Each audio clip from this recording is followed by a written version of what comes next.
So no, we didn't do practical jokes, but except for when, you know, after Patrick said that thing of like, where in our contract does it say that we're here to have fun? One of the reviews said that after encounter at Farpoint, said that he was this unknown Shakespearean actor. So we blew it up and stuck it on his trailer door. Unknown Shakespearean actor. Yes.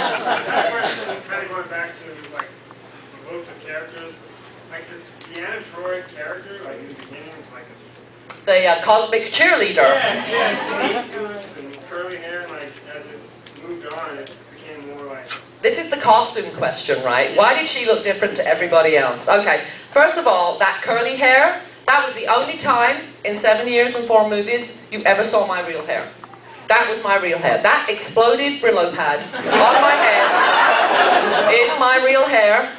This is my real hair ironed, okay? So within an inch of its life. So after the first episode, now actually there's a little bit before that. So when I got cast, I was not, let's just say I was a little heavier.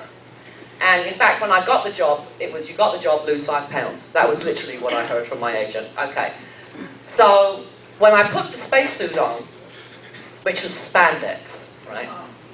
I was kind of lumpy in all the wrong places. But I do have slim legs, right? So, in fact, when I do gain weight, it all comes around the middle. So, if you imagine like a potato with matchsticks sticking out of it, that's kind of how I look. Skinny arms and legs, with this big body in the middle, right? And so they went, oh, she doesn't look good in that at all. Well, you know what, we'll put her in a cosmic cheerleader outfit. People will look at her legs, ignore the rest of her, right? Now, after the pilot, they realized that really, because I was the cerebral one, that kind of outfit, like Wendy's waitress outfit, didn't really suit the character. So they decided that, well, Jean decided that if I wasn't wearing a uniform, that I would have an outfit, you know, more than one outfit possibly. So they took me, you know, we worked Monday through Friday. On a Saturday, they took me to a colour person. Yeah, you know, have you been to one? Oh man, what a waste of time. You sit there for 3 hours while some stupid, anyway, person holds swatches of colour up to your face and they go, this one, you know, like that, and you're like, oh, God, strength. And what did I end up with? Grey. Grey. And grey denim. Not the stretchy kind. So it was like wearing a pair of skin-tight jeans up to my neck. Right? And they put a belt. There was a pink belt and there was a green belt. And they put a belt exactly where my fat was. I used to watch the episodes and like go, why don't they just have arrows pointing to it? This is where she's fat. Right? Now, there are certain rules in Hollywood. One of the rules is, not written anywhere, but you just know. One of the rules is, if you're doing an action-adventure show, you've got to have chicks on the show for the boys to look at when they're not blowing up other spaceships, right? Now, second rule, if the chick has a cleavage, she cannot have a brain. Think Pamela Anderson, it all becomes clear. Okay. Because she's actually not a stupid woman. She's actually a very smart woman. But anyway, so I got a cleavage. And all my grey matter departed. Which was sad, because originally, I know this is going to shock you, Troy was supposed to be the brains of the Enterprise. And I stepped back in amazement, right? Yeah. When did that happen? Really? So when the cleavage came, all that left, and I became decorative. Like a potted palm on the bridge. Then, of course, came the second season, and I was the only young one left. We had me and we had Diana, and so I had to become all things to all men. So I got the red outfit, you know, and I got hair instead of bun head. I got hair, and then we got the lilac outfit, and then we got the green dress. And I know it's a favourite for a lot of you, but I hated that dress because it was pretty much a one-piece leotard with feet, with a skirt sewn on the top, so you had to get naked to go to the bathroom, right? Now, and there was one of those invisible zippers in the back, so everyone knew when you were going to the bathroom. And trust me, my boys, our Marine's going to the bathroom. Is it number 1 or number 2? Shut up! Right? Now, under the purple dress, under the green dress, I had to wear a corset, a satin corset, with bones in, like, you know, Scarlett O'Hara, the whole thing. Not because I needed to be skinnier at that point, because I had been working out and watching what I ate, but because we are wrinkle-free in the 24th century. Which is why all the boys do the Picard maneuver. Right?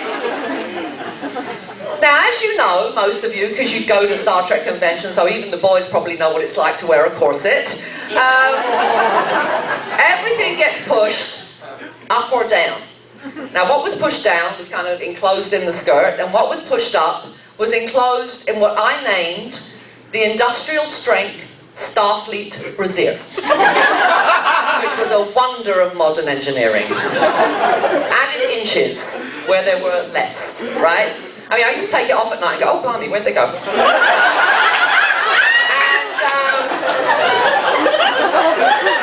in fact, we had guest stars. And I mean, I'm no Twiggy, but we had guest stars.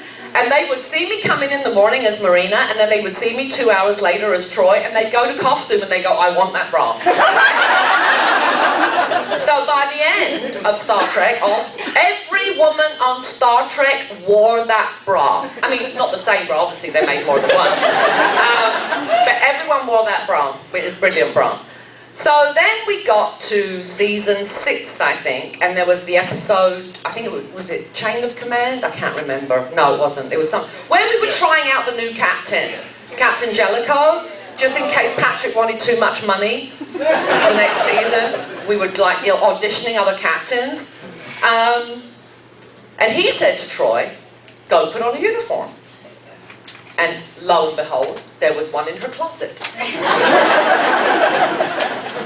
So I put it on, and by then I was skinny, and the directors and all the producers were like, she looks good in that.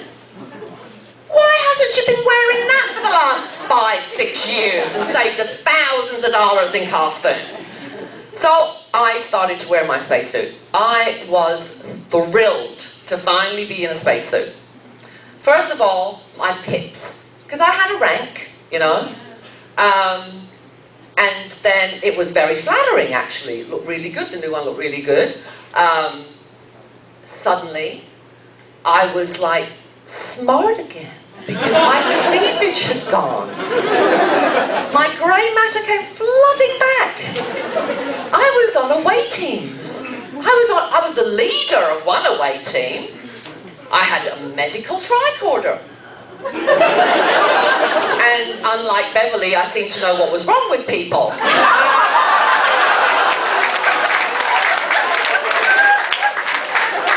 telling you how I see it, okay?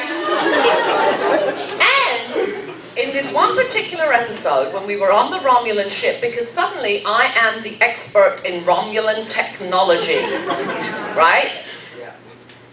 I had this line, and it was, I think it's the only line, one of the only lines I remember from TNG. It's like, that's impossible. The Romulans use an artificial quantum singularity as their power source. Right? Who did I say it to? Geordi and Data. Right? They didn't know this. Data didn't know this, right? I mean, to be honest, when we were shooting the scene and I was saying the line, I was like sneaking looks to my right and left to make sure they hadn't developed a cleavage while I wasn't looking.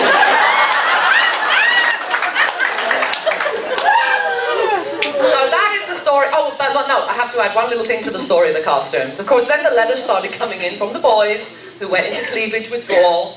And so we decided that when she was off duty, she would be in her other outfits, and when she was on duty, she would be in her spacesuit. Off duty, you know, the poker game. Troy was in the poker game. She's an empath. I watched enough poker to know that it's all about knowing when someone's bluffing. She's an empath, right? I had this idea that She would let the pot get really big, and the boys would be like, are you, Troy, are you? And she'd go, no, no, never.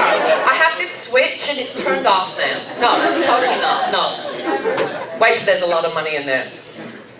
I win. Right?